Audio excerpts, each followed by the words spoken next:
Ahora sí. Retomaba entonces el tema de la justicia, que es amplísimo y vital para la comprensión del derecho, por lo menos desde algunas ópticas o desde algunas perspectivas. Les decía que muchas veces se hace el análisis de la justicia desde lo negativo. Hay es un método que algunos utilizan para explicar algo, primero comienzan desarrollándolo de manera negativa como para que se pueda desmarcar o se pueda entender a veces mejor, a veces no, lo que nosotros estamos contando desde el lugar positivo. Empezamos haciendo un análisis de la primera discusión que se registra en la historia de la justicia y que era el diálogo entre Platón y entre Sócrates y sus interlocutores, extraído del libro primero de la República de Platón. Y ayer estábamos contando sobre el final, o parte del final, otro aporte valiosísimo, indispensable para entender la discusión sobre la justicia, e ineludible, como yo les decía, de ineludible contrapunto para quienes pensamos que la justicia tiene entidad, tiene realidad, que, que fue Hans Kelsen con toda su obra y sobre todo con su trabajo, importantísimo trabajo que se llamó ¿Qué es la justicia? Habíamos hablado, lo ubicamos para explicar de alguna manera las categorías conceptuales que todo pensador, sí, porque no solamente en el ámbito filosófico, sino en otras expresiones, tiene como apoyo de sus dichos. Nosotros mismos, los que hoy estamos en esta aula y en este momento, creemos ciertas cosas, mm, afirmamos la verdad o la falsedad de muchas cosas, algunas las tenemos incorporadas sin demasiado análisis, otras las hemos analizado en parte y otras a las que nos dedicamos específicamente a reflexionar. Quiere decir que cada uno de nosotros, como marcaba, tienen ciertas categorías o esquemas conceptuales a partir de los cuales separan o enfrentan la realidad. Usualmente esto fue desconocido durante muchísimo tiempo, de hecho no se cuenta en todos lados, no es habitual hablar de los esquemas categoriales o los esquemas conceptuales del pensamiento, salvo en ámbitos específicos, como sería usual o habitual hablar de suma y resta, división o multiplicación. Pero es importante eh, para el ejercicio del pensamiento. Estos esquemas categoriales son los que explican, probablemente puedan justificar o no. Recuerden, traten de acordarse siempre de acá en adelante esa diferencia entre explicación y justificación que siempre se solapa, se mezcla permanentemente. Si uno tiene el oído agudo puede descubrir que hay mezcla de justificación y de explicación, sobre todo de explicación, que hace las veces de una falsa justificación. Estos esquemas conceptuales son importantes y son necesarios. De alguna manera, lo que estamos contando, si es diferente a lo que contaba Kelsen, también tiene, de alguna manera, tendría su explicación en los esquemas categoriales que cada uno de nosotros tiene. Muchos de ellos compartidos, otros no, y muchos esquemas asumidos desde el lugar o la situación que tenemos o que nos ocupa.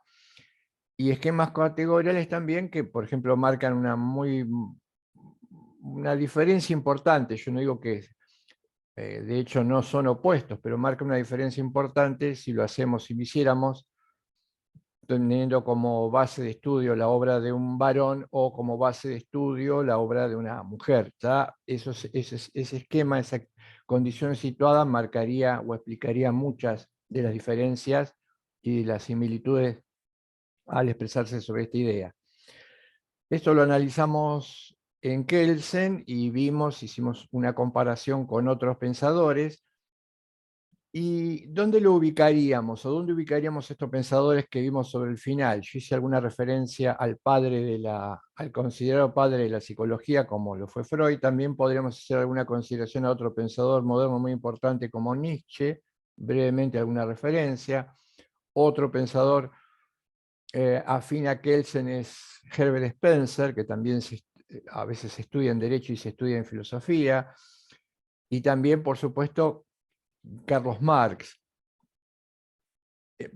A estos autores los podríamos ubicar, algunos o muchos de ellos, en lo que yo denominé el nihilismo. El nihilismo su lectura más radical implica negar la idea de justicia. Si yo niego la existencia o la realidad de la justicia,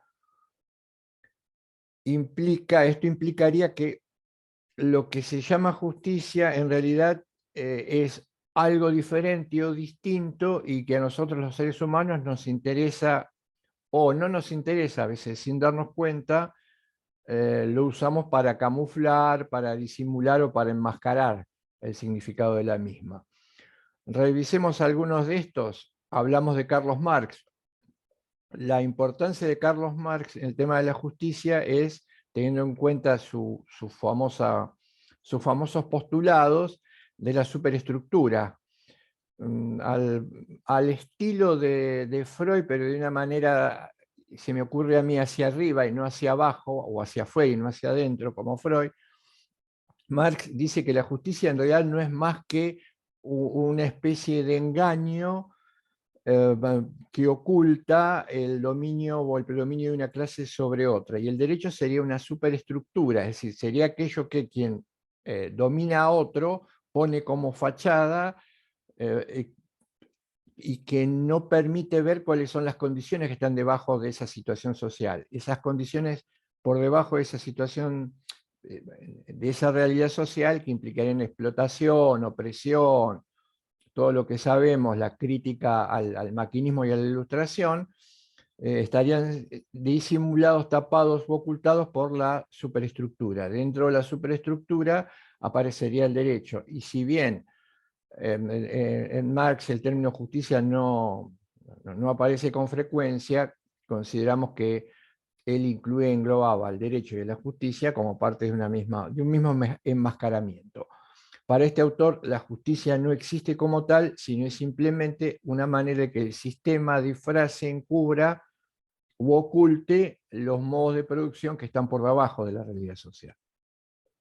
En el caso, por eso yo decía que es, si se quiere, hacia afuera. En el caso de Freud es hacia adentro, porque hablábamos de la sublimación. La sublimación es la canalización de ciertos instintos en el ser humano que podían provocar la destrucción de la especie si se le dice rienda suelta, se canalizan de otra manera, no lo sabemos, esto genera la cultura, aparece el derecho, aparece la justicia, pero de alguna manera hay, como decía en la clase de ayer, cierto malestar.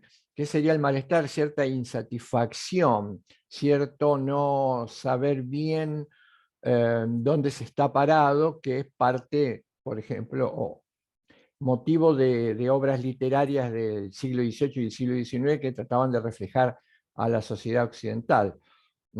Hay un texto, no había, de una autora fallecida que se llamaba Karen Horney, que en línea firme, una explicación psicológica de lo social, eh, eh, hablaba de la muchedumbre solitaria, es decir, la muchedumbre solitaria implicaría, si hacemos un rastreo sobre la sociedad occidental de esa época, 1800-1900, muchísimas personas juntas, grupos, mucho ruido, mucho movimiento, pero en el fondo solitariedad en cada uno de ellos o en casi todos ellos, porque no, no se generaba o no había puntos de contacto. Esto explicaría en parte también el malestar, o sería producto del malestar del que hablaba Freud.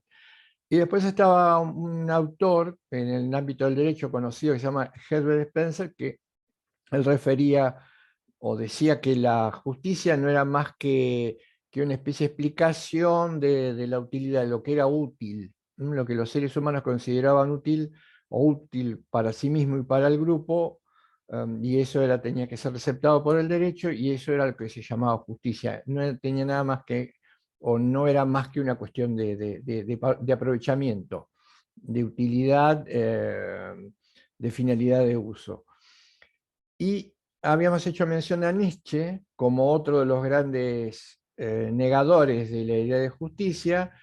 Nietzsche tiene un punto de vista que se llama, en realidad hay una obra muchas obras importantes de él. Lo interesante que tiene Nietzsche es que hace un rastreo, por eso, como lo harían luego los que se llaman, incluido él, filósofos de la sospecha, es decir, se consideraba a Nietzsche un filósofo de la sospecha porque él ponía en tela de juicio todas las consignas de la modernidad, de la ilustración. Él discutía todas esas consignas. A estos pensadores que luego se harían carne en la posmodernidad ya más cercana a nuestra vida, a nuestra edad, a nuestro rango etario, pensadores que se apoyan en la idea de Nietzsche. Por ejemplo, por ahí algunos los conocen, lo han leído, tienen algunos trabajos interesantes, y siguiendo a Nietzsche, uno de los más conocidos es Sbátimo, italiano, que tiene mucha repercusión mundial, y que se apoyan en este autor. Intentan deconstruir la realidad, además es el aporte fundamental para la teoría de Deleuze y otros que hablan de la teoría de la deconstrucción. ¿Por qué? Porque Nietzsche escribió la genealogía de la moral. ¿Qué fue lo que pretendió al escribir Nietzsche la genealogía de lo moral? Lo que él pretendía hacer como una especie de excavación subterránea y descubrir dónde estaba el origen de lo que se llamaba la moralidad, porque él sospechaba que los valores, los principios, las ideas de rectitud y verdad no eran más que también, al estilo de los otros, similar a los otros pensadores, que era como una especie de ropaje, algo que enmascaraba una cuestión que no tenía que ver con lo que supuestamente ofrecía o mostraba. En ese libro tan importante tiene otras investigaciones, también sobre por ejemplo, sobre la sexualidad, muy marcadamente conservadora, ¿no? Sobre todo en Inglaterra y en esos países del primer mundo, que Nietzsche también desenmascara. En la genealogía de la moral él dice que en realidad las virtudes o los valores morales no son más que el resultado de un conflicto, han sido el resultado de un conflicto entre, si se quiere, sectores de la humanidad. En un momento lo que se llamaba virtudes tenían que ver mucho con la fuerza, con el heroísmo, con la valentía, con el poder. Y esto es básicamente lo más importante para el ser humano. Bueno, acuérdense de Zaratustra y el superhombre de Nietzsche, no sé si una obra así hablaba Zaratustra, muy recomendable, es una novela, pero que tiene profundidad filosófica.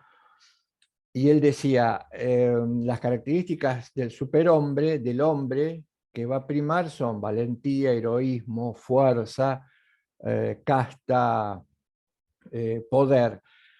Y los sometidos, que por una condición del destino eran los que tenían que soportar la humillación, el desprecio. Pero en algún momento, dice Nietzsche, estos sometidos, estos que eran siervos, estos que eran descastados o desconsiderados, empiezan a hacer, intentar resistir estas situaciones y van lentamente modificando eso que era considerado importante y valioso, y dan lugar o convierten su sufrimiento en algo virtuoso. Entonces, dice Nietzsche, los siervos convierten la misericordia, la indulgencia, la compasión, que eran todos para él sentimientos claramente negativos, claramente de aquellos que perdían en el orden del mundo, en algo valioso, en algo importante. Entonces ya no se tiene en cuenta tanto el valor, la fuerza, el heroísmo, el poder, la clase, la aristocracia, sino que como virtudes lo importante es la misericordia, la consideración del otro, la compasión. Por eso él dice que hay una transmutación de los valores. En realidad, la justicia que aparece en esta segunda oleada no es más que lo que los siervos, o a lo que los siervos podían aferrarse para escapar del sufrimiento o de la opresión. Este también es un autor nihilista. Pero después hay una camada, como en el caso de Kelsen, puede ser nihilista o escéptico, como en el caso de Kelsen, que es un pensador relativista. No niega la justicia, pero como dijimos, considera que la justicia no es más que una manera de expresar una emoción. Muy afín a Kelsen, hay un escandinavo, Alf Ross, que tiene un libro muy, muy interesante que se llama Sobre la justicia, tal vez más radical que Kelsen, y hay una imagen, él juega con una imagen cuando habla de la justicia que es gráfica, no necesariamente por ser cierta, pero que grafica qué es lo que ellos pensaban o que este autor pensaba sobre la justicia. Él dice que cuando en una discusión, en una argumentación, en un intercambio de opiniones entre dos personas, alguien para prevalecer en esa discusión usa el término justicia, dice Ross, es equivalente a que en una discusión, o para terminar la discusión o quedarse con una última palabra, alguien, si lo estamos haciendo en una mesa, le pegue un puñetazo a la mesa y se levante. Dice, si alguien utiliza la palabra o la expresión justicia en esta discusión, es como pegar un puñetazo en una mesa y retirarse. Si está marcando claramente algo irracional, algo ligado a la violencia, algo ligado a la no discusión, algo ligado a la no fundamentación. Por eso Ross es un poco más radical que Kelsen. Pero Ross forma parte de un movimiento moral y jurídico de la modernidad que se llamó, que dio lugar, con base en un empirismo muy fuerte, a lo que durante mucho tiempo primó al pensar los valores, que es lo que se llamó movimiento, el giro lingüístico, y dentro del giro lingüístico la filosofía analítica, una filosofía muy propia, muy típica de anglosajona. Hubo un giro, uno de los más importantes, seguramente o por lo menos lo han sentido nombrar, mucho mejor si ha leído algo de él, fue Wittgenstein, que fue un pensador austríaco. Él pone el acento, ¿por qué el giro lingüístico? Porque para pensar filosóficamente tenemos que salir del ser humano en sí mismo y abocarnos al lenguaje. Las claves para pensar, para hacer filosofía, para descubrir, para hacer hallazgos filosóficos es meterse en el lenguaje, en el análisis del lenguaje. Por supuesto, esta manera de pensar filosóficamente va a poner, o tiene que poner en jaque al punto de vista predominante, común, aun cuando la modernidad estaba debilitado. ¿Por qué?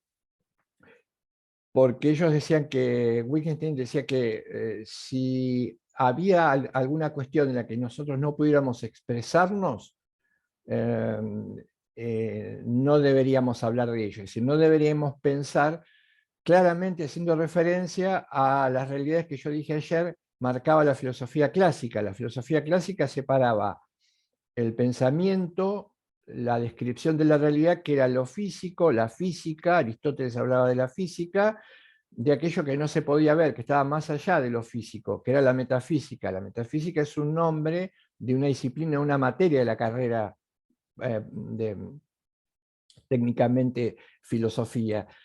Estos pensadores van al lenguaje, pero desechan lo metafísico, es decir, aquello que no se puede ver, porque si no se puede ver, no puedo hablar de ello. No puedo, y ahora vamos a ver esto, o recuperar alguna idea, porque en algún momento lo hicimos referencia. Si yo no puedo elaborar un concepto sobre algo y meterle contenido a ese concepto no refiere a nada, no estoy hablando de nada. Esta es la idea, la cuña que mete la filosofía analítica, que por supuesto se sigue apoyando en criterios empíricos de verificación, desechando toda idea de justicia. Y aparece, y es muy importante, aparece un nuevo enfoque sobre lo moral. Hasta ese momento hablábamos de una moral social, se hablaba de una moral crítica, se hablaba de ética, pero los pensadores, siglo XX, los filósofos analíticos, introducen un nuevo esquema para pensar lo moral, que ellos llaman metaética. ¿Qué significa? ¿Qué es la metaética? Metaética es algo que se estudia o intenta conocerse por sobre lo ético, de la palabra metaética. ¿Y a qué apunta la metaética? La metaética apunta a ver qué es lo que queremos decir en realidad cuando estamos utilizando el lenguaje. Concretamente, los pensadores o la corriente metaética dicen, vamos a poner toda la atención en el lenguaje moral. Pongamos, no le prestemos tanta atención a los principios, a las ideas, a un mundo ideal. Pongamos todo el ojo en el lenguaje. De ahí viene la expresión metaética. ¿Qué es lo que queremos decir cuando usamos un lenguaje moral? Bueno, claramente van a poner en crisis esta idea de justicia como valor. ¿Por qué? Porque algunos van a decir, cuando utilizamos el lenguaje moral, lo único que hacemos es expresar emociones, aunque aparezca que, o se suponga que estamos hablando de principios o ideales. No, cuando usamos lenguaje moral simplemente mostramos ciertas emociones. Por eso dice Kelsen, que él es claramente, como dije ayer, un emotivista, por eso dice Kelsen que no puede haber una idea de justicia que sea universal, porque las emociones, hay tantas emociones y diferentes emociones que tienen que ver con diferentes cuestiones con la vida de cada uno de los sujetos que las experimenta. Entonces no podríamos hacer como una especie de compilado y luego una definición universal de la emoción que a todos no cupiera, ¿no? Las emociones fluctúan y varían.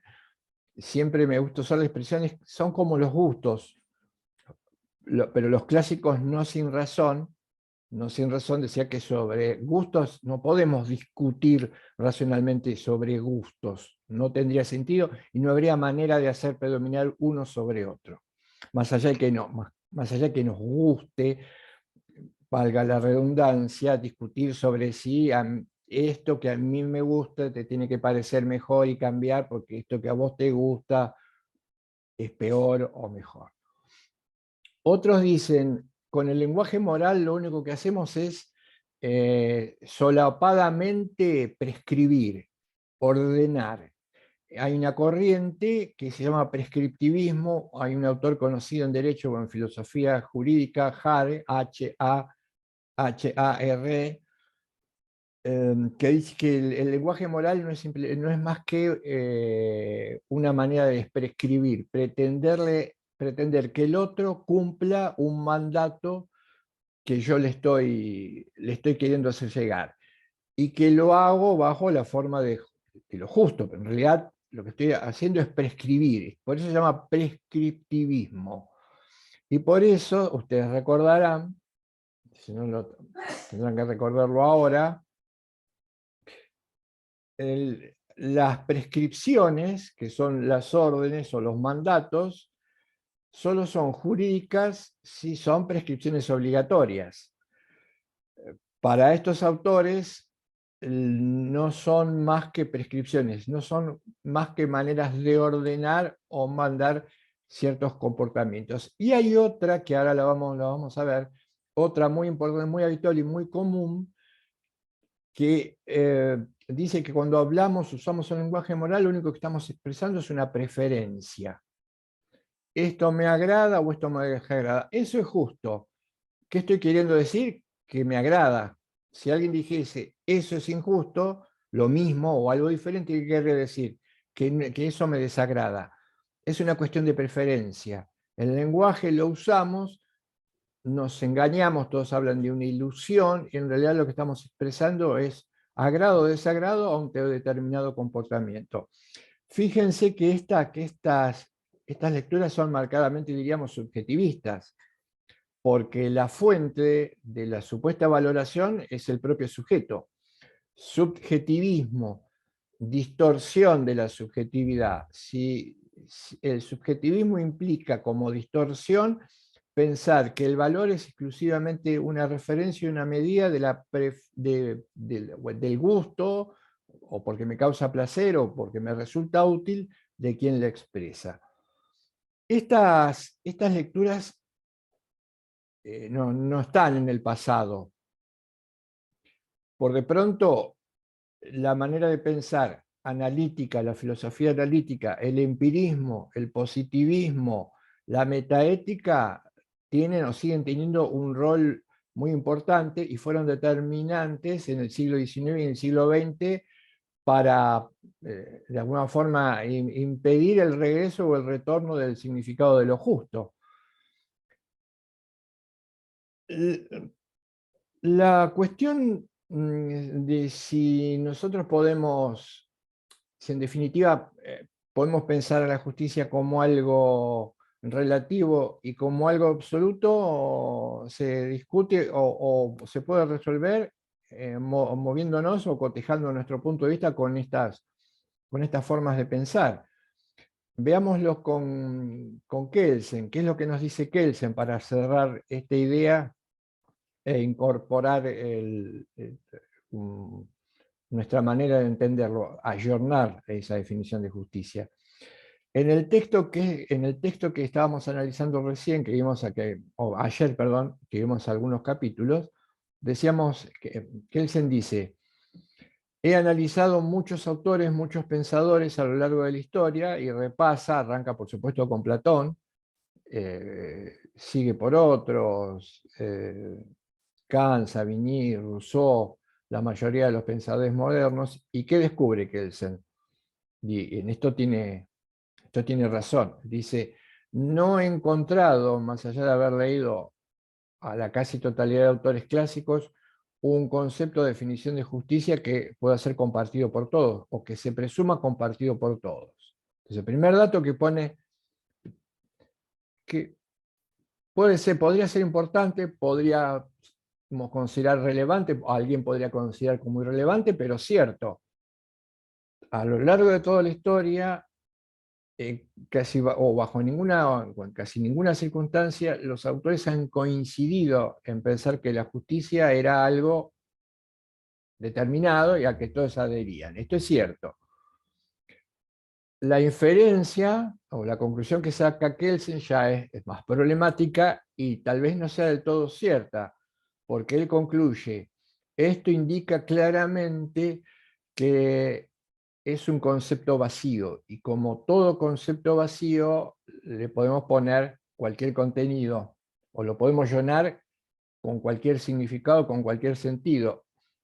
Acá hay una cosa interesante, porque no sé si producto del azar o pensado, está jugando con una imagen similar a la que él juega para explicar el derecho. Cuando él dice cualquier contenido puede ser parte del derecho, está desconociendo el contenido como elemento que permite identificarlo, y sí le está prestando atención a la forma. Pero acá, al hablar también de los valores y al decir que el concepto de justicia es vacío porque le hemos metido cualquier contenido, también hay una especie de analogía que va a tender a disolver el significado más profundo de la justicia. ¿Qué habría que hacer? Lo que, como yo les decía en la clase anterior, lo que vamos a tratar de hacer es ver hasta qué punto tiene en esto razón Kelsen, hasta qué punto no, y cómo poblarlo, como decía Héctor, cómo poblar el significado de un criterio a ese concepto que aparece como vacío. Por de pronto, no hay acuerdo. Pero este hecho de que hay un desacuerdo me permite incorporar, volver a incorporar a un autor que altamente recomendable, lo hemos mencionado muchas veces, un filósofo del derecho muy prontamente desaparecido, que se llamó Carlos Santiago Nino, que tiene también trabajos muy importantes, y él comienza siendo un pensador con raigambre analítica. El pensamiento analítico, entre otras cosas, como la expresión lo indica, es un análisis, es un cribado de aquello que yo quiero conocer. Los pensadores o los filósofos analíticos analizan, criban, separan. Hay un libro muy importante que es un país que se llama, muy recomendable porque nunca deja de perder actualidad. En algún momento, con tiempo, esto nosotros lo trabajamos, que se llama Un país al margen de la ley. Y en ese texto, el niño intenta explicar o busca las raíces del incumplimiento por parte, pero no del incumplimiento por parte de los seres humanos, sino puntualmente por qué la Argentina, como país latinoamericano situado, tiene una larguísima tradición de incumplimiento de las reglas, lo que él llama la anomia. Y esto lo hizo, Nino fue uno de los gestores del juicio de la Junta, del juicio por la verdad. Fue un pensador que aparece en el año 1983 con la recuperación de la democracia, muere, no pasan muchos años en que muere, pero es la cabeza pensante, entre otras cosas, de la fundamentación de lo que luego vendría con los gobiernos de esa época en el juicio de las juntas, etc. La preocupación era por qué incumplimos, qué hay detrás del incumplimiento de la ley. Y es un texto que tiene actualidad, porque nosotros seguimos incumpliendo la ley. Y uno de los ejemplos mm, que daba, que si quiere es catastrófico, pero que no tenemos manera, no hay forma de contrarrestar, seguramente ustedes ya lo sepan, es en el tránsito. No hay manera de contrarrestar la cantidad de infracciones, desconocimiento o violación de normas en el ámbito del tránsito para empezar a discutir el tema. Es inconmensurable la violación, y por eso él hablaba de anomia. Pero vuelvo, que es un tema interesante, interesantísimo, porque acá se juega el por qué cumplimos o no cumplimos las reglas. Y una ayuda, yo diría que un aporte fundamental de Nino al por qué no cumplimos las reglas es porque precisamente las reglas no están bien hechas, porque no llevan en la mayoría de los casos la impronta de regla jurídica, sino que llevan la impronta de reglas que son el producto de la decisión de algunas voluntades.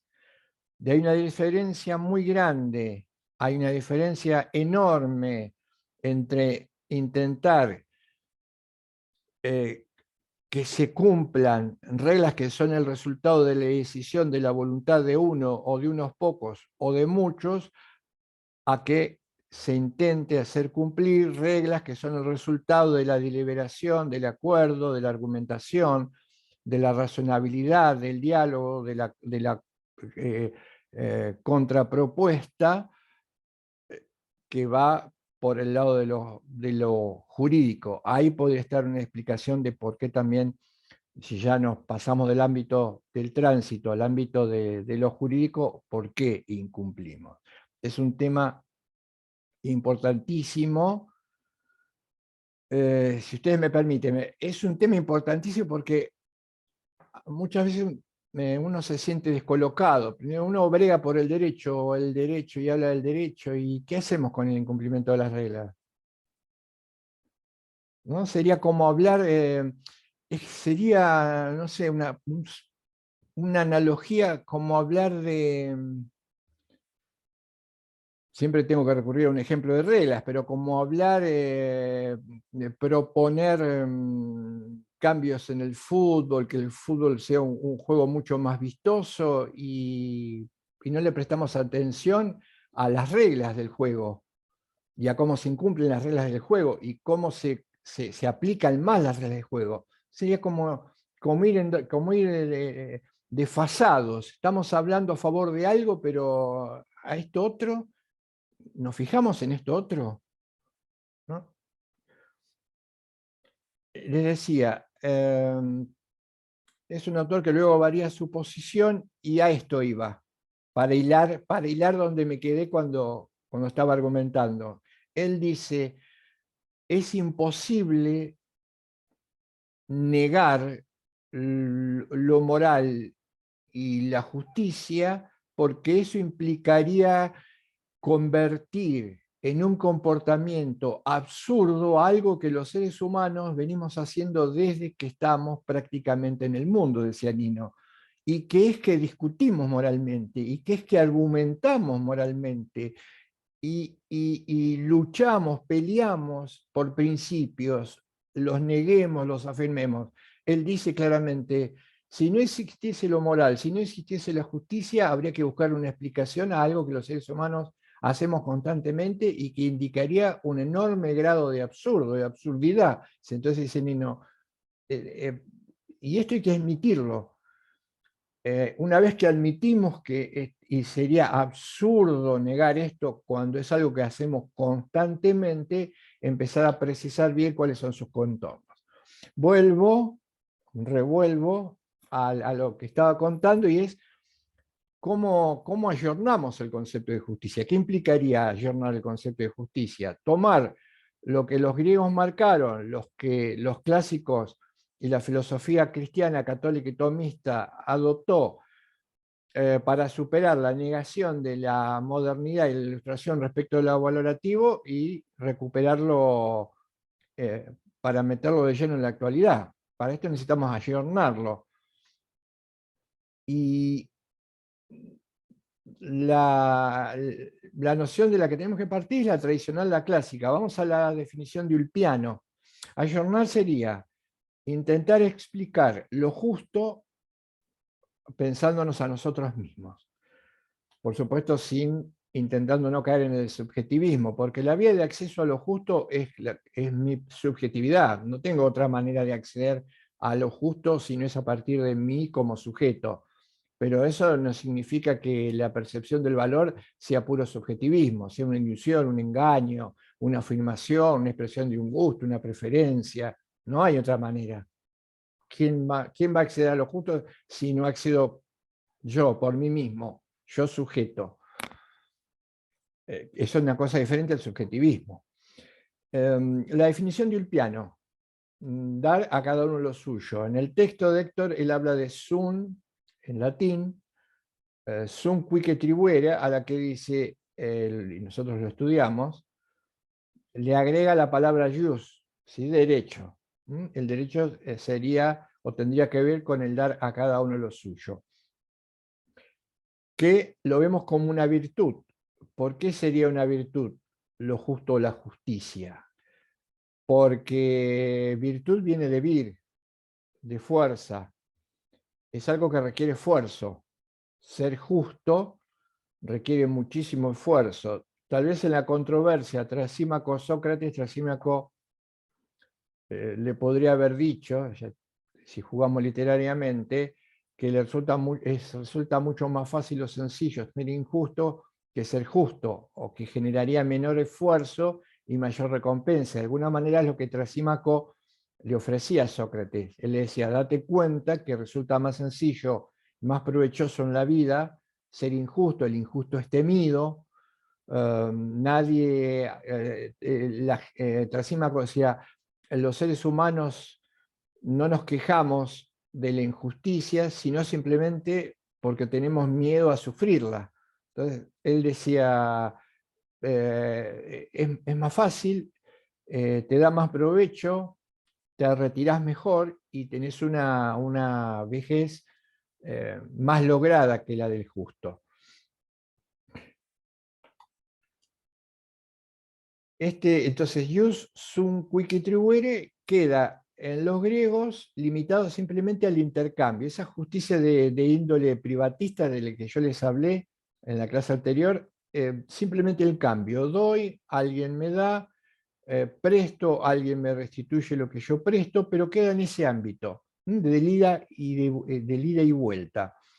Y además sobre objetos materiales, Héctor marca algo importante. Para los griegos la justicia es simplemente el cambio, la restitución en función de algún rasgo que tiene aquel al que yo le di la cosa o que me dio la cosa, y que además eh, implica alguna relación de este con esa cosa. Por ejemplo, si es un propietario, el propietario me presta algo, yo lo restituyo. Ahí quedaba la idea de justicia. Ahí nacía y moría el significado de lo justo. En el dar, en el restituir objetos materiales, es decir, acciones y bienes externos. No nos tenemos que olvidar que a este concepto se mejora cuando aparecen los filósofos clásicos al estilo de Santo Tomás de Aquino. Santo Tomás de Aquino le agrega algo a esta definición, sigue siendo la de Ulpiano, y él dice: la justicia es la perpetua y constante voluntad de dar a cada uno lo suyo. A la pregunta, ¿qué es lo suyo de cada uno?, Santo Tomás contesta: su derecho, perpetua y constante voluntad, lo que lo haría pasible de una crítica por parte de Kelsen, porque Kelsen le diría: estamos en un problema porque estás sacando el significado de la justicia de la definición misma y le estás poniendo en otro lado. Estamos hablando de justicia y estamos hablando de derecho, estaríamos hablando de justicia y estaríamos hablando de legislación, de ley. Caería fácilmente en las redes de Kelsen, porque la justicia no tendría explicación en sí misma, en su concepto, sino que habría que buscarlo en el afuera, en el derecho o en la ley, ¿no? Pensemos que estamos hablando de en el medioevo.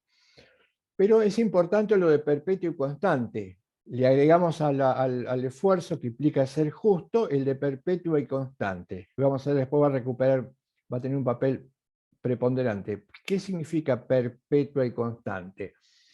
El término perpetuo es muy pomposo, pero tiene la temporalidad muy marcada.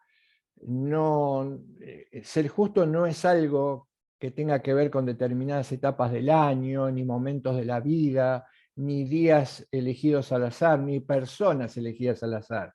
Perpetua es que tiene que ser una búsqueda en la que esté mancomunada toda la humanidad. Es algo, y además, de hecho, se demuestra que es perpetuo porque necesita ser recuperado en cada momento, en cada etapa histórica y en cada cultura, y constante.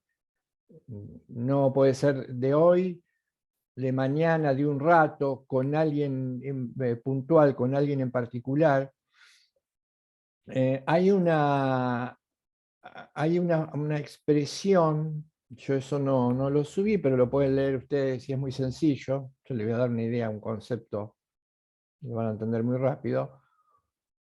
Un término que se llama acepción de persona.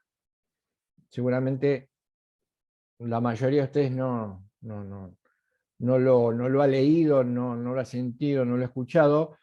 Y en un artículo sobre la acepción de personas nos dice Héctor que este término es un término en desuso, poco usado, pero es un término importantísimo porque la acepción de persona está vinculada a la injusticia, que es la contracara de la justicia. Van a ver que lo saben, lo conocen y lo habrán hecho. ¿Quién no lo habrá hecho desde un lugar activo o pasivo? La acepción de persona implica que elijo a alguien, y en la misma situación elegir a alguien implica posponer a otro. Elijo a alguien porque tengo cierta afinidad y le otorgo algo, pero al mismo tiempo le podría otorgar lo mismo a otro al quien rechazo simplemente porque no tengo afinidad. Pero eso que le doy implica tener cierta competencia, expertise, se usa hoy, o manejo de la cuestión que no sé si lo tiene a quien yo prefiero, tal vez lo tenga más quien yo pospongo, pero esa afinidad hace que eh, considere o tome o se lo dé a alguien y se lo niegue a otro. Eso se llama acepción de persona y es una especie de, o una forma de injusticia cruenta y grave. ¿Mm? Lo elegí, ¿por qué lo elegiste? ¿Por capacidad, por títulos? No, porque es mi amigo. Podría pensarse, no, podría venir una especie de retruque, pero fácil, pero sin sustancia. Que sería, pero mi amigo está capacitado para eso. Sí, puede ser que el amigo esté capacitado o no lo esté, pero en realidad habría que elegirlo porque está capacitado y no porque es amigo. Y si yo lo prefiero por ser amigo a otro que no lo es, la capacidad tendría que mostrarse o demostrarse en un nivel diferente al de mi amistad o enemistad. Esto no quita que alguien pueda ser capaz o no. El problema es por qué se lo elige. Esta acepción de persona tiene dos caras. La más visible, ¿cuál es? La más visible, que es la que todos conocemos, se prefirió a fulano, lo prefirió a fulano. Eh, entonces, el perjudicado, el mengano. No, lo prefirió a fulano, pero en realidad también, si se quiere, el perjudicado es fulano, porque no lo está eligiendo en función de un dato objetivo diferente o distante. Tal vez lo está eligiendo porque le sea fácil de manejar. Claro, uno podría pensar, si me eligió a mí, no me importa más nada. Y si me eligió a mí, ¿qué me podría importar en última instancia ponerme a pensar si me eligió porque me puede utilizar? Y acá viene algo que es inevitable en la sociedad en la que vivimos, si esto a su vez viene con una recompensa económica. Pero en realidad los dos están siendo tratados injustamente. Los dos están siendo tratados como objetos, si se quiere, como cuando hablamos en cosificación, no solamente el que es pospuesto, el que es elegido, porque el elegido no es en función de su valor, su mérito, que lo tiene o lo tendría que tener más que aquel que fue pospuesto. Lo es por una cuestión meramente de preferencia, lo puedo manipular, es mi amigo, no me discute nada, me dice todo que sí, sé lo que fuera. Tienen miles, cada uno de nosotros y cada uno de ustedes lamentablemente habrá vivido y habrá soportado acepciones de personas, ¿no? Fíjate que me correspondía, pero en realidad porque no me llevaba bien o porque tenía un punto de vista diferente de tal cuestión, me pospusieron. Mucho peor, por supuesto, esperemos que no, intentemos no hacerlo, esto sería pasivo, es actuar en consonancia de esta manera. No necesariamente, no necesariamente mala fe, hay una tendencia, hay como una tendencia a preferir. Y esto ya complicaría la cuestión. Yo no digo que sea necesariamente de mala fe, pero sí hay una tendencia a preferir. ¿Mm? Y acá se trata de elegir. Hay una tendencia a preferir. Y a veces la preferencia no se apoya en criterios que podamos llamar objetivos. No importa entonces esto, la acepción de persona como término inusual, pero claramente está marcando una injusticia. Perpetua constante voluntad de dar a cada uno lo suyo. ¿Cómo lo explicamos esto? ¿Qué propone? No en ese trabajo, en este trabajo, sino en muchos, Héctor propone lo siguiente. Primero, superar esa idea de justicia de ida y vuelta, meramente intersubjetiva, porque entonces va a aparecer la idea de muchos y la idea de justicia social. Segundo, darle un poco más de profundidad e identidad, que lo justo no sea simplemente el intercambio de un objeto material, de una acción externa. Por ello yo les decía, creo que se los dije a ustedes, si no disculpen, se los digo ahora, y si se los digo de nuevo, mejor. Por eso la idea es esa idea equivocada en un aprendizaje en una facultad de Derecho, de la idea de justicia, suponiendo que uno es justo cuando intercambia un objeto en algún momento determinado y que este objeto lo intercambia cumpliendo ciertas reglas que establece la normativa. Puntualmente, la justicia va a ingresar en mi vida en algún momento de mi vida cuando, por ejemplo, yo compre un bien inmueble y al que me vende el bien inmueble le dé, como decía Aristóteles, el equivalente. Aristóteles decía, lo que es para que un intercambio sea justo, lo que sale de mi patrimonio tiene que ser equivalente a lo que ingresa. Y ahí se terminó la justicia, ¿no? Plantear la justicia como esto, este dato. En algún momento, por ahí hay muchos afortunados en el sistema que tal vez puedan hacer esto periódicamente, muchas veces o constantemente. Otros algunas pocas veces y algunos nunca, pero la justicia no puede quedar, no se puede reducir a ese hecho o ese dato.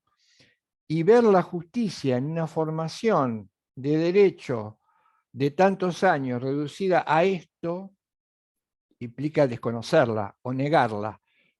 Lo que yo les contaba de que alguien puede transmitir una determinada visión del derecho o bajar mensaje sobre lo que el derecho sea sin decirlo explícitamente, puede tener que ver con esto.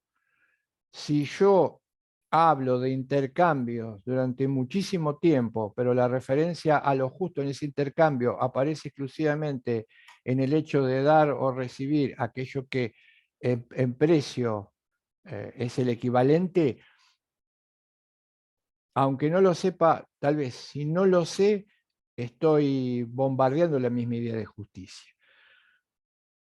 Entonces, ¿en qué consiste? Y dice, dar a cada uno lo suyo, y Héctor le pone el acento en la expresión suyo. Él dice, determinante de la definición de justicia es suyo. Y es sencillo, ¿qué sería suyo? Dice él, algo que no es mío, pero que de alguna manera vertebra la relación, es el fundamento de la relación. Dar a cada uno lo suyo está indicando que hay algo que no es mío.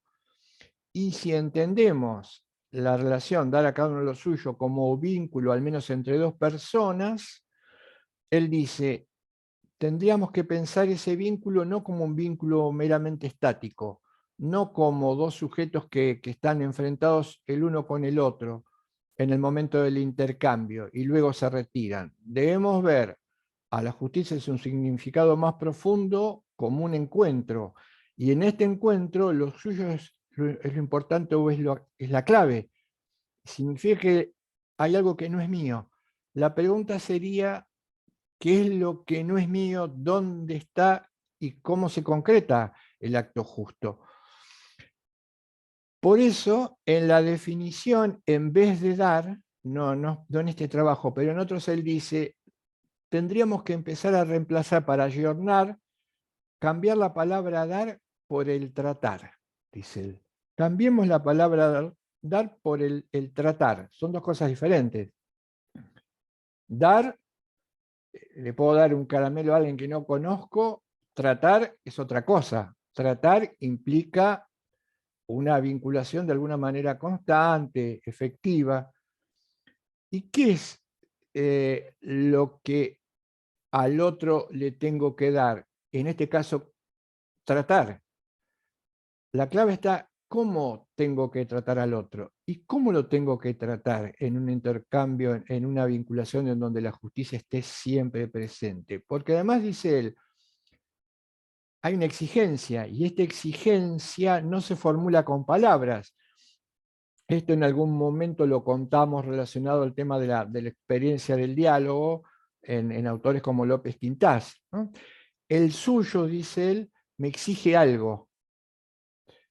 Y ahí está el núcleo de la justicia. Pero este exigirme algo no implica palabras. Nosotros en ese momento lo expresábamos de esta manera. No hay un pedido concreto, No hay un uso del lenguaje directo. La sola presencia del otro está indicando que hay algo que no es mío, que el otro me exige, que es su suyo, que va más allá del dar y que es el tratar.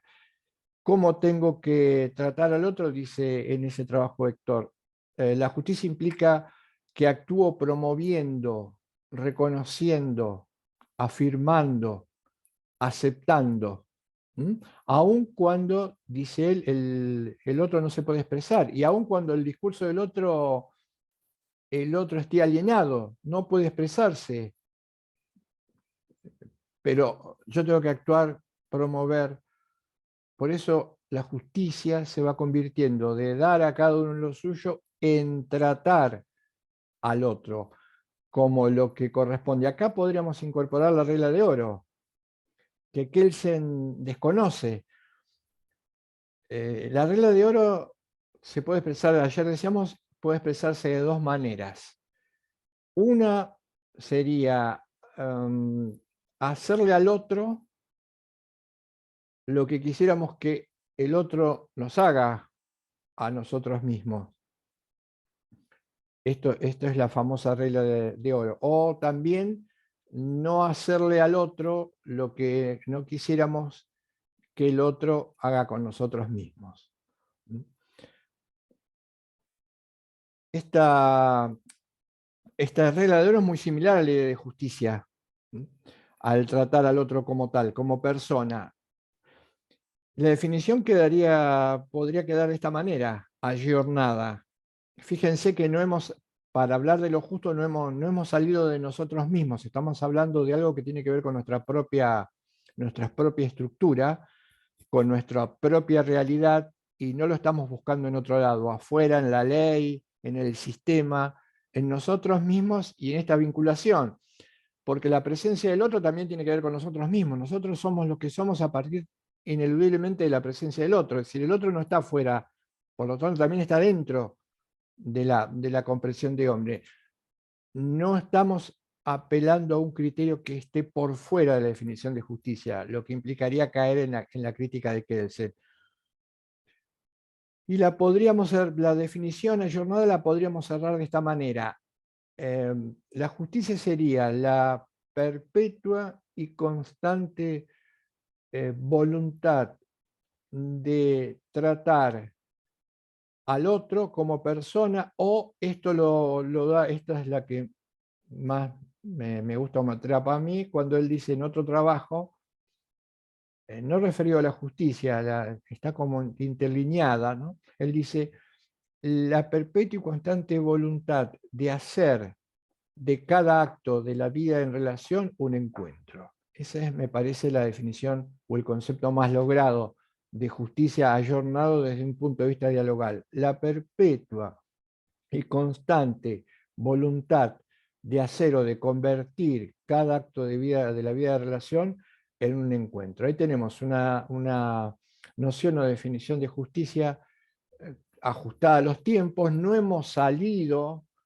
hemos salido de nosotros mismos para, para defenderla, y en consecuencia, de alguna manera, somos inmunes un poco a ese cuestionamiento que Kelsen le hacía a todas las definiciones de justicia, cuando a la pregunta ¿qué es lo suyo? Teníamos que localizarla en situaciones o en ámbitos o en lugares diferentes. La justicia, entonces diríamos, no sería relativa, que era lo que sostenía Kelsen, aunque Kelsen la relativizaba, si no es absoluta. Acá hay un problema que no quiero dejar de marcar. Hay como una especie de choque, ¿no? Cuando uno consideramos que la justicia tiene un carácter, una dimensión absoluta, y esto lo dice muy bien, una filósofa española del derecho, que se llama Adela Cortina, tiene muchos trabajos, son todos muy interesantes sobre el derecho y sobre lo ético. Y ella dice, hay que tener cuidado cuando se quiere enseñar o explicar algo, porque tiene razón. Dicen, en un mundo, está hablando ahora, no en este siglo, en un mundo tan multicultural, con tantos puntos de vista y perspectivas diferentes, es difícil usar la expresión absoluto porque inmediatamente hay como una especie de repliegue.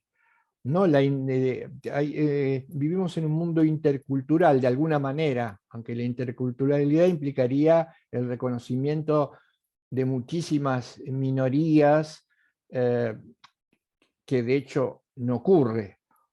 Pero vivimos en un mundo intercultural. Entonces la idea de la justicia como algo absoluto suena como excesiva. E inmediatamente aparecen réplicas como las siguientes, que no dejan de tener razón. Si cada vez que hablamos o se habló en términos absolutos de justicia, quien lo utilizó, quien habló, quien lo dijo de esta manera, después se basó en esto para imponerlo. Como yo tengo un concepto de justicia absoluto, pero vos no lo tenés como cultura, vos estás equivocado, entonces yo tengo derecho a imponer de alguna manera eso que vos no alcanzás a ver. Este reproche también es cierto, basta con repasar, por ejemplo, lo que fue la invasión y la destrucción de América. Esto es cierto. Sin embargo, podríamos hacer, para movernos con tacto y con cautela, también es peligroso apelar a la idea de derecho natural. ¿Mm? Porque inmediatamente, si yo apelo a la idea de derecho natural o algo ligado al derecho natural, me podrían decir, bueno, pero apelar al derecho natural implica tener cierta convencionalidad o cierta, muy marcadamente, cierta afinidad con determinada religión. Y a lo mejor quien la tenga una religión diferente o no la tenga. Esto también es riesgoso. También es riesgoso al hablar de justicia. Y esto también es cierto. Las teorías de derecho natural han estado ligadas en el tiempo a ciertas confesiones. Es también un problema. ¿Cómo superarlo? Y mejorando el perfil de lo que significa lo absoluto. Sería, siguiendo la terminología de Héctor, sería sencillo. Él dice, si vamos a discutir valores como la justicia, tenemos dos opciones: o considerarlo como algo trascendente, absoluto, o como algo relativo. Pero, dice, si optamos por la segunda, relativizar la idea de la justicia, la discusión no tendría mucho sentido, porque en última instancia, y este riesgo es cierto y muchas veces se paga, relativizarla terminaría o implicaría aceptar que la justicia está ligada a o desde el lugar en que se la mire. Entonces, la discusión ya no tendría sentido, podríamos afirmar la falsedad o la validez y ponernos a discutir con otro, pero las posiciones están encontradas y en última instancia no sabríamos si la nuestra es verdadera, la falsa es la otra, o las dos son falsas, o supuestamente las dos podrían ser válidas.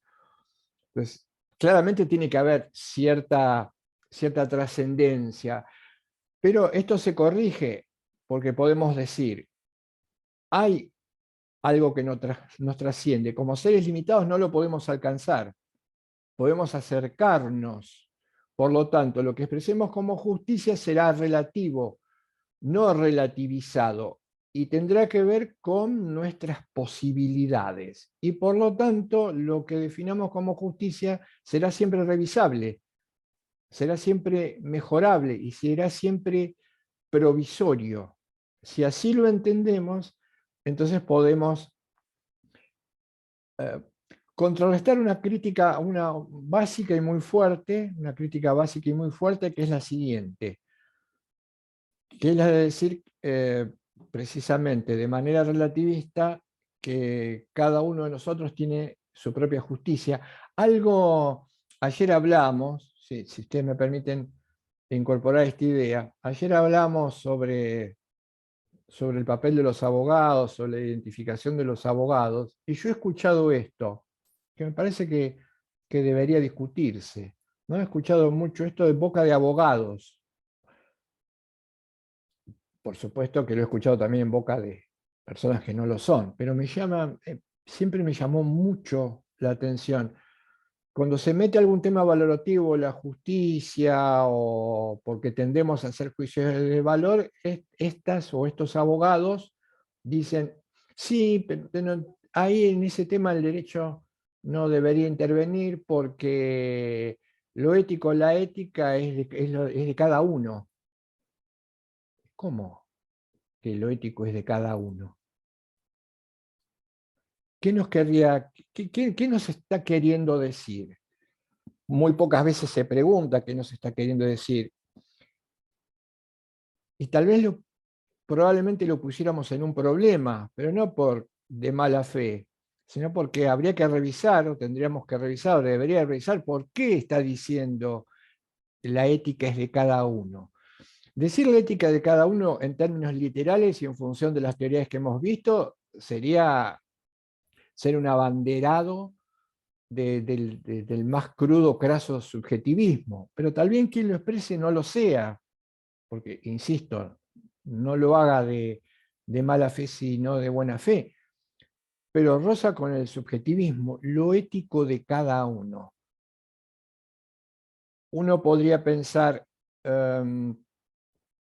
la justicia es lo ético de cada uno porque en algunos momentos se consideró como justo algo que en otros momentos otras personas consideraban justo o injusto. Ese es el primer, ese es el primer, la primera réplica. Hay personas que consideran como justo algo que otras consideran como injusto, y esto puede ser ejemplificado si hacemos un corte, si se quiere, transversal, o si hacemos un corte hacia atrás o hacia adelante. El habitual es el corte en el tiempo. Los romanos consideraban que la esclavitud era justa. Los latinoamericanos hoy consideramos que la esclavitud es injusta. Por lo tanto, la ética de los romanos es la ética de mí en cada uno de los romanos, y la ética latinoamericana es mi ética en cada uno de los latinoamericanos, pero se contraponen. Me parece que la respuesta es sencilla, porque la cuestión, para entender lo justo, lo injusto, la coincidencia y la no coincidencia, es simplemente un problema que no está en el significado de lo justo, sino en la percepción o en la valoración misma. Entre el romano de esa época y el latinoamericano de esta época hay un cambio evidente, una evolución muy evidente, y tiene que ver con la percepción de lo justo. Lo que cambia es la percepción del significado de lo justo, no el significado de lo justo en sí mismo. Es la percepción lo que se modificó y que se modifica. Por ejemplo, ciertos comportamientos que se dicen, esto es notoriamente, esto es considerado por algunas sociedades como justo y por otras sociedades como injusto. Por lo tanto, depende de cada uno. La ética de una sociedad no tiene nada que ver con la ética de otra sociedad. Insisto, es una cuestión de percepción, de evolución en la valoración. Y además, tenemos que instalar esto, hay que instalar esto, o recordar esto. La percepción de lo justo no es tan fácil como percibir la diferencia entre el color amarillo y el color naranja. No es una cosa simple o sencilla. ¿Por qué? Porque hay muchos obstáculos en la percepción, en la intuición de lo valioso. Muchos obstáculos. Y esto no es... Profe, Sí. y tal vez Por ahí muchas veces esta cuestión de la cultura sirve también para solapar injusticias. O sea, determinadas cuestiones culturales sirven para tapar algo que detrás realmente es una injusticia.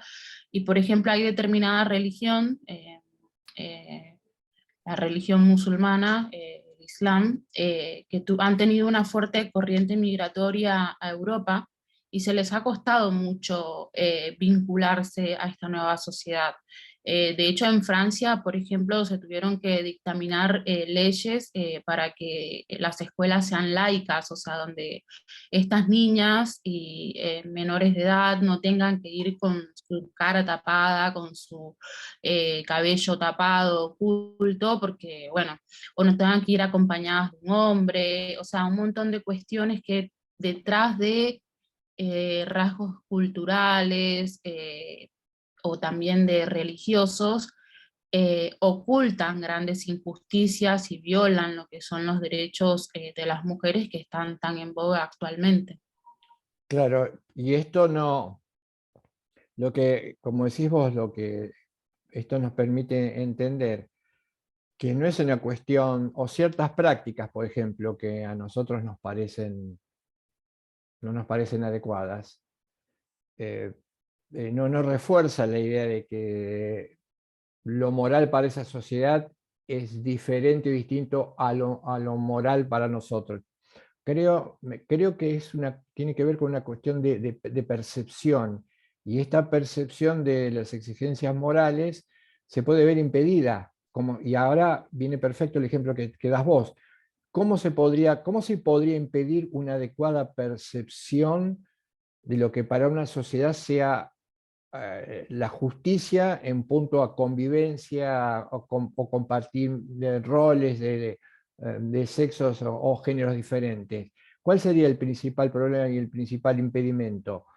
Y atenerse a normas atávicas, a ritos atávicos, a costumbres desfasadas en el tiempo, a tradiciones tal vez tan fuertes que tienen su explicación, su origen en su momento, pero que luego resistieron la evolución, el cambio, la modificación, y que se convierten, como decís vos, en especies de pantalla que no nos permiten ver que detrás de eso hay comportamientos que no deberían seguir calificándose como adecuados, bajo pretexto o pretexto de que tal cultura ve las cosas en punto a la justicia de una manera diferente. No, hay un problema, hay algo que impide percibir la justicia. Una de las cosas que impiden que impiden adecuadamente percibir la justicia, como decía yo, y vos lo ponías este ejemplo que viene muy bien, son las ideologías que ocultan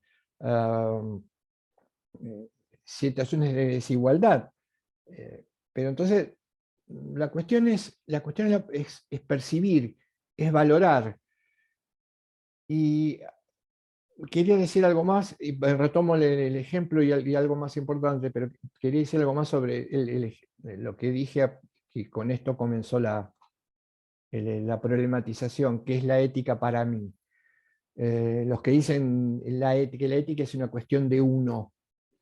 No es una... Si como cuestión de uno decimos que nosotros experimentamos o vivenciamos equivocadamente o acertadamente los valores, estamos de acuerdo.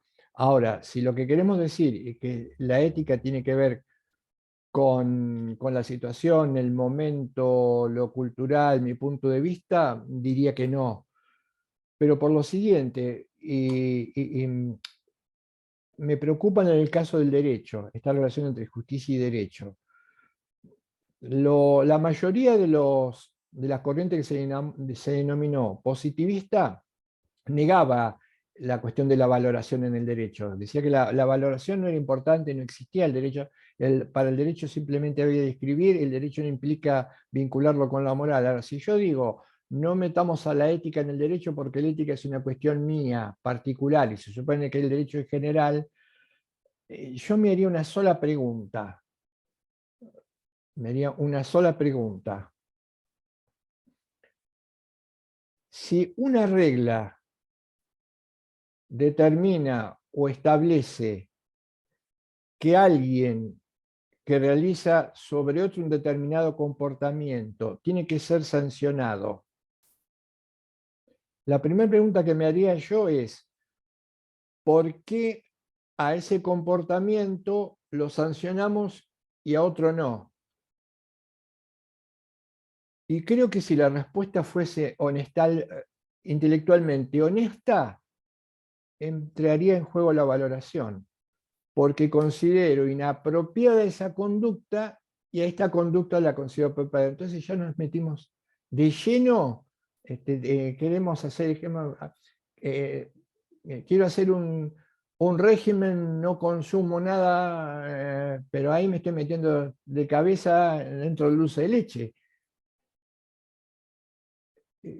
No tiene sentido negar la desconexión entre derecho, moral y justicia. No tiene sentido negar la valoración en el derecho, sino por qué un comportamiento se considera como que debe ser castigado. La única manera lógica y humana de atribuirle un castigo a determinado comportamiento es considerarlo negativo. Y ya ahí nos tapamos de valoración. Entonces, pero me preocupa el contrasentido, ¿no? De lo ético para mí, negarlo, que un abogado o una abogada se exprese de esta manera, que lo niegue y al mismo tiempo acepte y avale todo lo que en el derecho implica valoración, que es ineludible, ineliminable. Ahora, de ahí puedo sacar otra conclusión, que es lo que hablábamos ayer.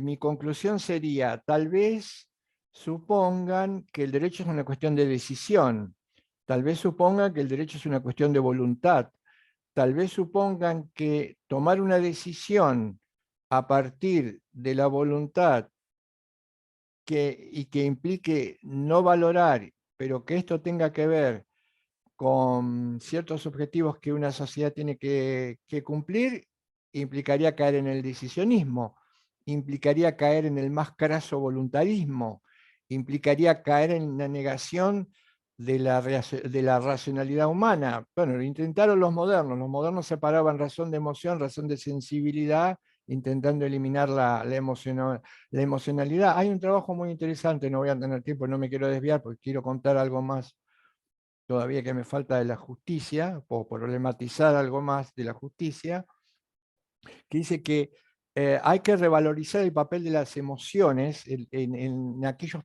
personas que juzgan, en los jueces. Hay que trabajar y hay hay un importante movimiento doctrinario que está viendo, sopesando cuál es el papel de las emociones o cuál es el papel que las emociones deberían jugar. Tal vez no juegan porque precisamente somos hijos de la modernidad y la razón está bien vista y la sensibilidad está mal vista. ¿Cuál es el papel de las emociones al momento de juzgar? Como criterio moral. Y muchos autores dicen la ira, la compasión, la benevolencia, la humildad, la empatía, la misericordia, son emociones morales que tienen que trabajarse muy bien en aquellos que van a juzgar. ¿Mm? Pero imagínense en la época en que surge la Ilustración y la modernidad y el Estado de Derecho y la división de poderes, decirle, hablarle a Montesquieu, a Robespierre, a Rousseau, a Madison, decirle, en el juez, o para ser juez, el juez tiene que trabajar mucho el plano emocional. Hubiese sido un escándalo, diría, queremos jueces racionales, no queremos jueces irracionales. ¿Cómo vamos a considerar que al momento de juzgar sean importantes las emociones, más allá de la razón? Bueno, hubiese sido un escándalo, más allá de este dato que sería anecdótico si hubiese sido un escándalo o no, lo cierto es que al momento de juzgar, el status quo ve de muy mala manera el papel que lo emocional juega y que lo juega, nos guste o no nos guste, lo aceptemos o no lo aceptemos, la emocionalidad, lo emocional es parte de la condición humana. Entonces, tenemos que darle este crédito. Por supuesto, no cometer el error de convertir lo emocional en el foco del valor, al estilo de Hume, que niega la razón al momento de la valoración, ni el error inverso, que es separar, pretender sacar de cuajo la emocionalidad como en Kelsen y quedarnos con la parte de la razón. Incluso una razón mutilada, mocha o desmembrada, que es la razón instrumental, que es el primer paso de la racionalidad en el hombre. Son cuestiones muy interesantes, que hay que prestarle atención, porque si no les prestamos atención inmediatamente caemos como una especie de deformación por todas las categorías conceptuales que hemos recibido, y inmediatamente nos ponemos en el derecho, en el plano de la decisión, en el plano de la competencia y de la mera forma, y ya nos volvemos a salir del derecho.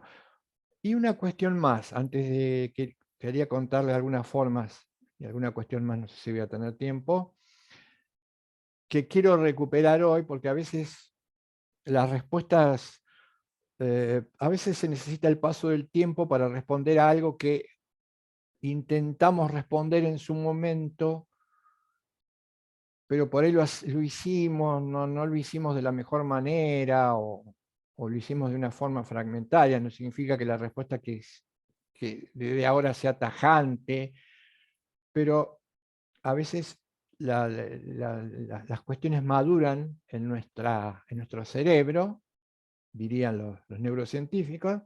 No puedo dar un enfoque más preciso, aunque la pregunta se formuló tiempo atrás, ¿no?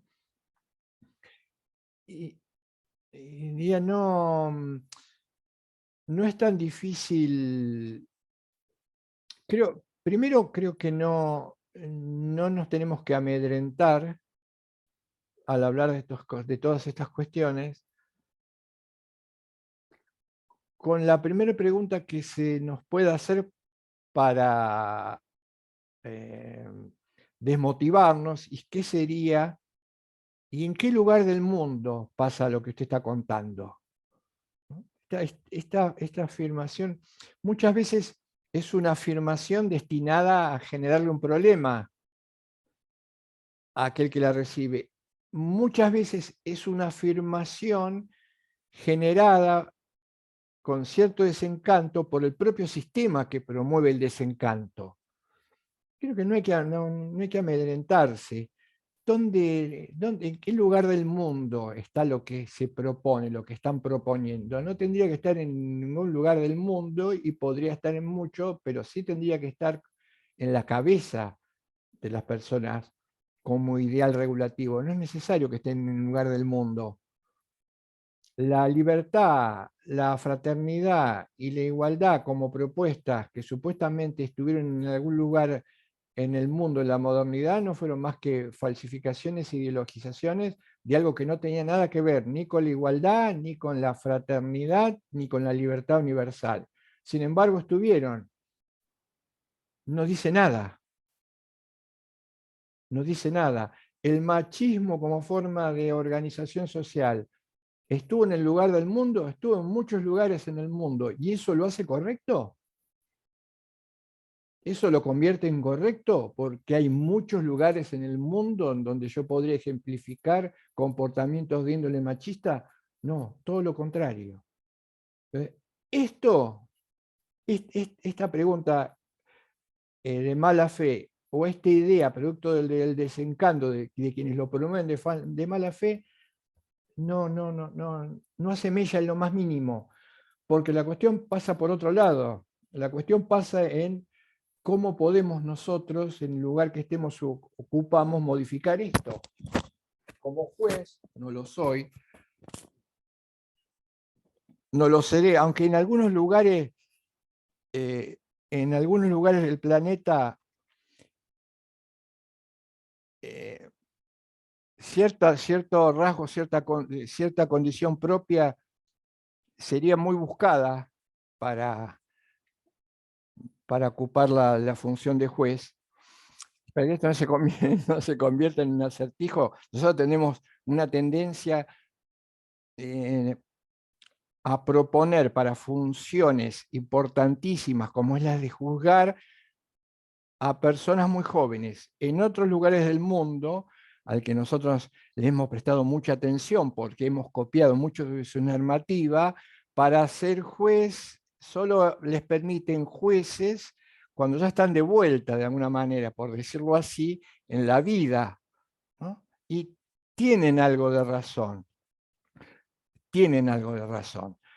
En el lugar que uno ocupe como juez, en el lugar que uno ocupe como legislador, cuanto más, más percepciones abramos, habrá más jueces, más legisladores, más ingenieros, más ciudadanos, más mujeres, más varones, más niños, más abuelos, más economistas, que vayan necesariamente generando lo que se tiene que generar para que se produzcan cambios. Los cambios en la sociedad, ha habido cambios en todas las épocas en la sociedad. Los ha habido y creo que no puede que no deje de haberlos. Por supuesto, no cualquier cosa. No vamos a insistir con, pero depende de cada uno de nosotros y en el lugar en que cada uno de nosotros esté. No se trata de subirse a un burro o un caballo, agarrar una lanza y saber que voy a chocar contra un molino de viento. No se trata de eso, porque además el sistema lo que genera, el sistema le gusta generar Don Quijotes, porque claro, sabe que los Don Quijotes tienen relevancia un día, pero se terminan estrellando y no cambió nada. Entonces, tampoco hay que tener en cuenta esto que el sistema también le gusta generar, ¿no? La epopeya. Esta como respuesta a alguien que con enorme honestidad en su momento planteó ese malestar, ¿no?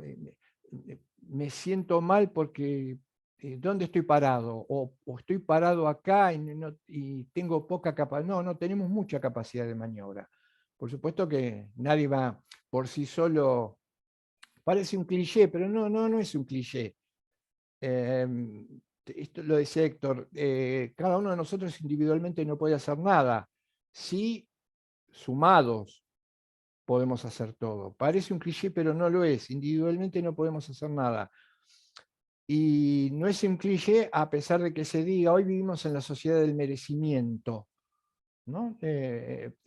Donde se nos dice que individualmente podemos hacer lo que se nos ocurra, lo que querramos. Nuestra sociedad del merecimiento que promueve un sistema que busca la desconexión de los seres humanos, la urdimbre de los seres humanos, es también algo al que hay que prestarle mucha atención, ¿no? Esa sociedad de merecimiento que exacerba el emprendimiento individual como el único capaz de alcanzar objetivos, atenta contra la justicia y se convierte en una forma de injusticia. ¿Por qué?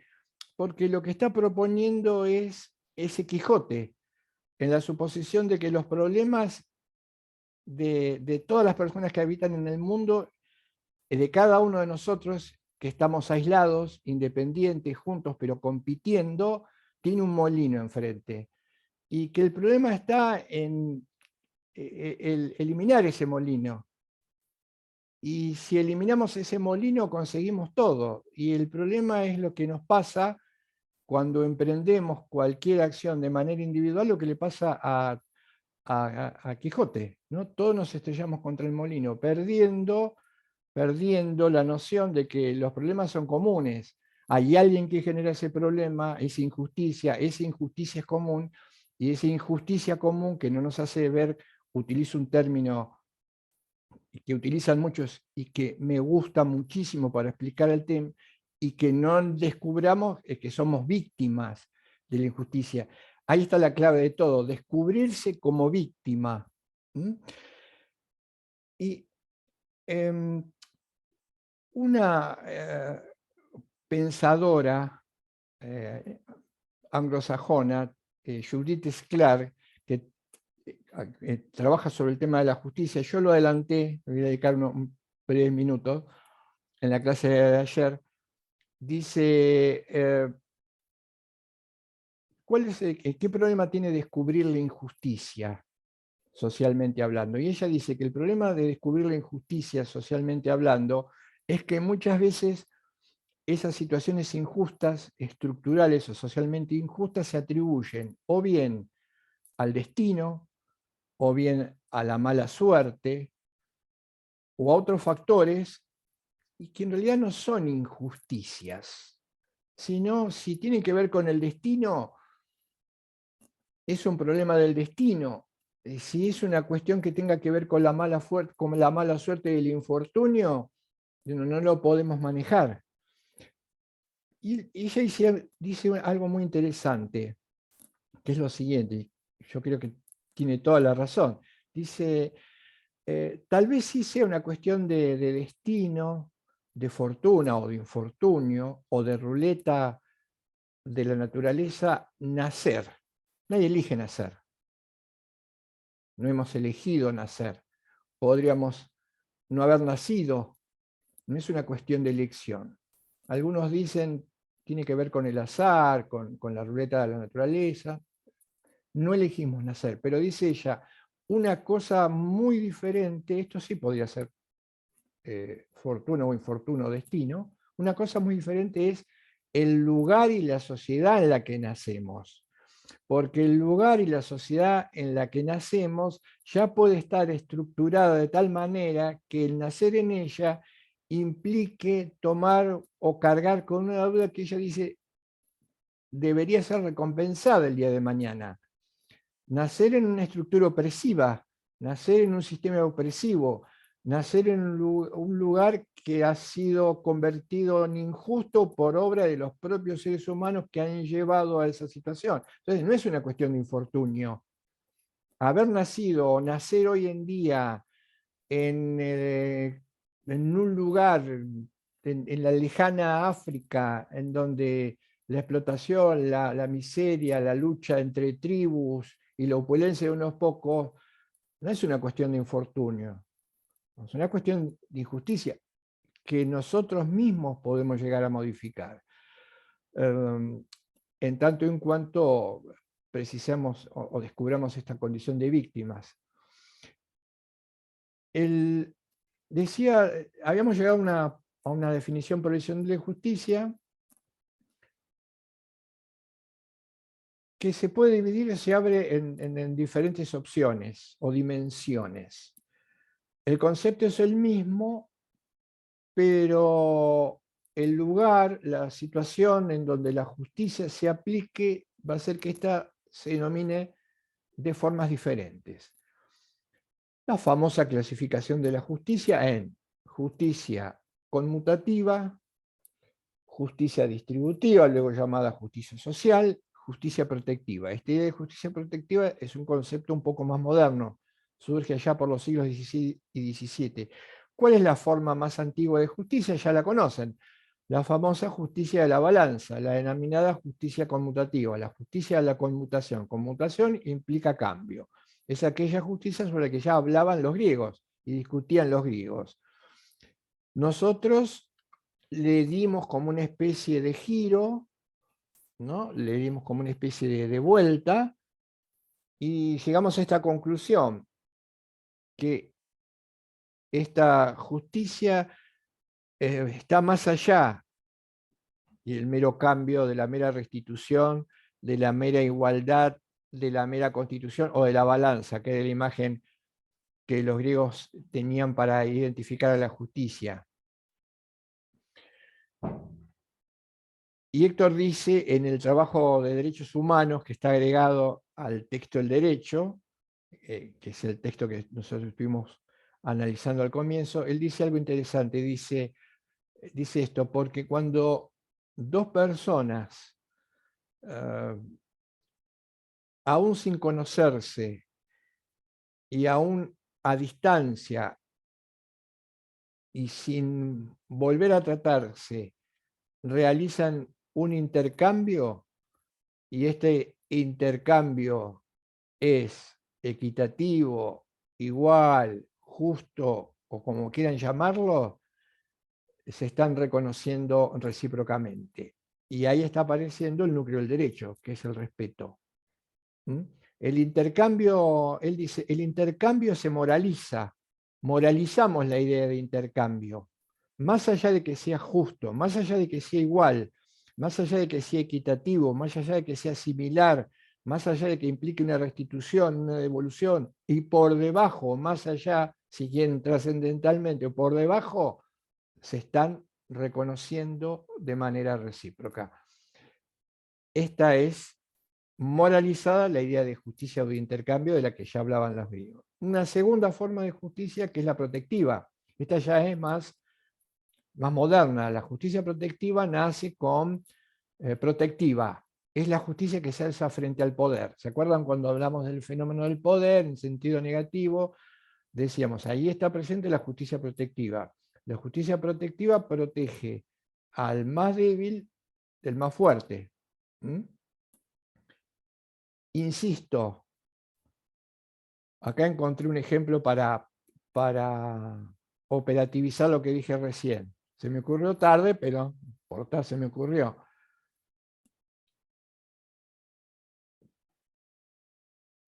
Nacer fuerte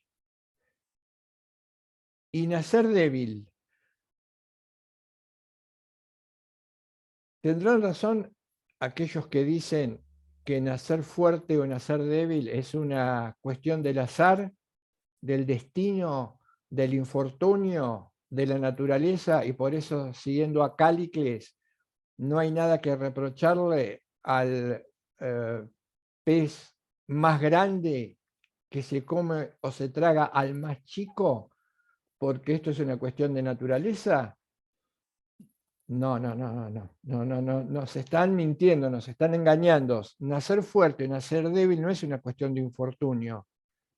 Nacer fuerte tiene que ver si el nacer lo es dentro de una estructura, y esta estructura, yo que nazco, formo parte de quienes son más fuertes, que además es una cuestión cultural.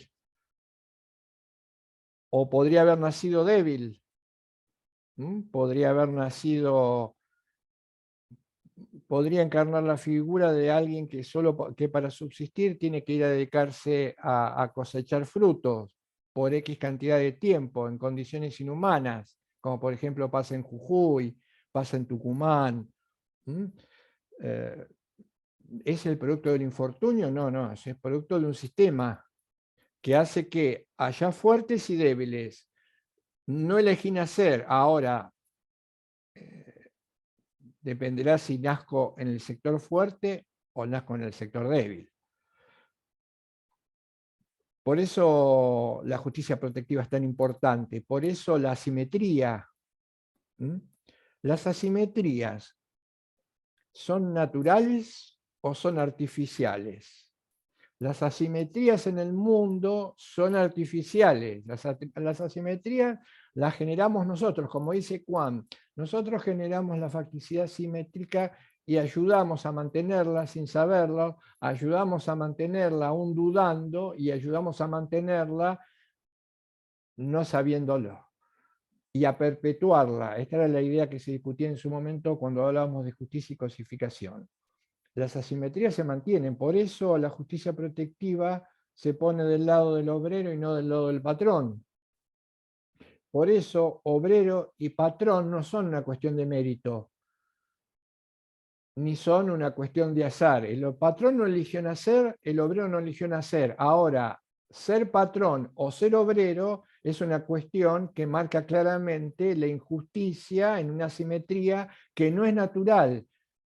Cuando se creó el mundo y aparecieron las figuras, no apareció la figura natural como un desprendimiento de la tierra, del patrón y del obrero. Estos fueron artificios generados que se fueron generando culturalmente a lo largo de los siglos. Entonces, si todos abogamos por el discurso de los derechos humanos, si todos nos aferramos a los derechos humanos, si todos somos derechos humanos, y la justicia, la igualdad y la libertad es una palabra que tenemos permanente a flor de piel, es momento de que revisemos el historial y nuestro historial y nos pongamos o tratemos de ponernos desde nuestro lugar y de lo que podemos hacer rápidamente manos en la masa para no tener que concluir o no tener que coincidir con esta pensadora en la artificiosidad y el engaño del discurso de los derechos humanos. Pero por otro lado, y donde claramente está marcada la idea de justicia o injusticia, por otro lado, descubrir esto, que no estamos tan alejados, no hemos superado completamente los problemas que nos han ocasionado una manera de entender el derecho y lo jurídico, el estilo que enseñan. No nos hemos alejado mucho. Está a la vuelta de la esquina esta manera de entender la realidad. Y Kelsen decía, la tolerancia es una virtud importantísima en una sociedad. Lo justo no lo podemos definir de manera absoluta.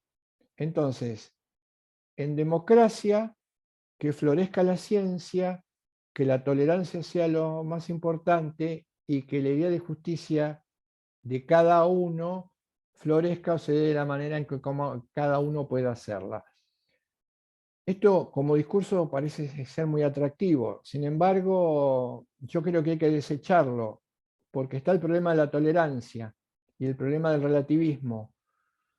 Si mi cultura, supongamos, compartiéramos el eje del que parte Kelsen, mi cultura fuese la cultura de la tolerancia, pero fuese la cultura de la justicia encerrada en mi lectura, podría ocurrir que otra cultura, y dado que los valores son formas de expresión de emociones, son relativos y en ningún momento pueden conformarse como criterio de convivencia, podría ser que otra cultura diga,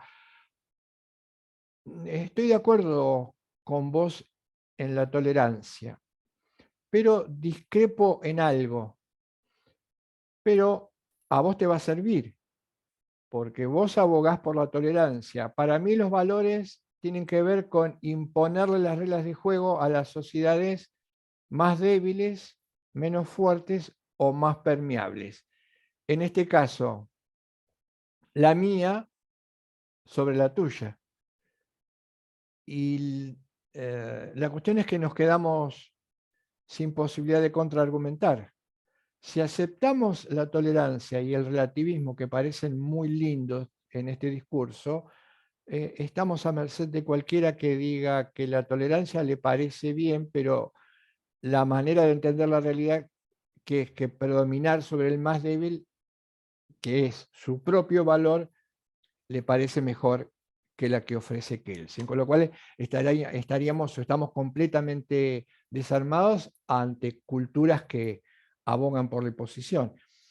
Es para pensar esta idea de la tolerancia y de la relatividad al relativismo en punto a la justicia.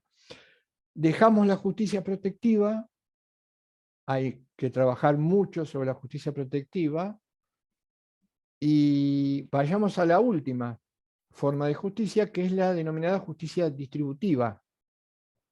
La justicia distributiva es clave porque es la manera en cómo los que vivimos en sociedad nos damos entre nosotros ciertos bienes y servicios, pero además tenemos que contribuir, estamos obligados, o compelidos en algunos casos, a aportar en función de estos bienes y servicios. Esta justicia distributiva, que se llamaba distributiva a secas en los comienzos de la Ilustración y de la era moderna, rápidamente tuvo que cambiar y tuvo que mutar, porque claro, ¿qué pasaba? En el capitalismo, en el industrialismo, en el liberalismo en ciernes, la distribución era absolutamente inequitativa e injusta. Por eso aparece la clase proletaria, aparece la explotación. la distribución, migajas para quienes ofrecían su mano de obra y la totalidad para quienes eran los detentadores de aquello que generaba la riqueza.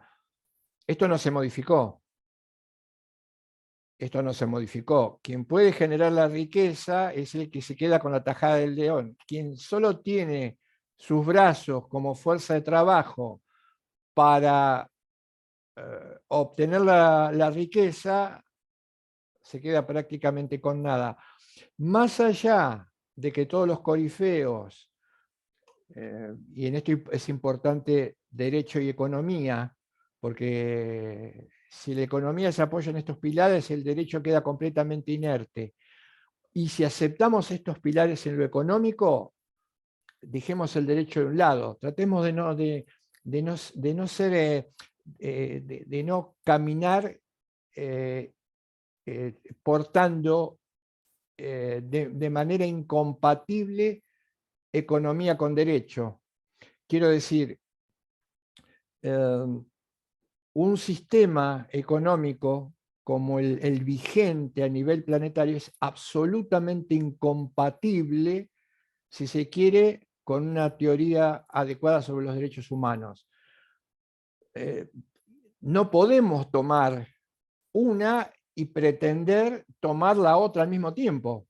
Son absolutamente incompatibles. Por eso yo diría contradictorio. No quiero ser ofensivo ni cargar esto, pero a veces podemos ser contradicciones caminando. Cuando aceptamos, proponemos un sistema económico y al mismo tiempo aceptamos y proponemos o hablamos de derecho en términos de declaraciones de derechos universales, que no pueden cuajar ni casar de ninguna manera. Los teóricos del modelo dominante en el planeta, que se discute cabeza a cabeza en cada comunidad y en cada cultura, este modelo dominante, dicen que los derechos humanos, y lo dicen sin pelos en la lengua, y lo dijo un premio Nobel de Economía, Hayek y Friedman, dice, los derechos humanos son externalidades para el sistema, que en algún momento tiene que primar. ¿Qué es lo que se discute, no? Los modelos de vida que se discuten en el planeta, en cada cultura, tienen que ver con esto. ¿Por qué externalidades? ¿Qué significa externalidad? Externalidad significa que impiden el desarrollo del sistema y impiden el desarrollo de la economía de mercado. El mercado creo que es hoy, y me hago eco de las palabras de un escritor muy famoso. Él dice, el mercado hoy constituye el peligro más grave para la posibilidad de sostenimiento de la vida en el planeta y de los derechos humanos. Es una externalidad, es un palo en la rueda. Hayek dice, los derechos humanos son palos en la rueda, palos que le pone el propio sujeto al devenir histórico, en donde el mercado finalmente triunfará.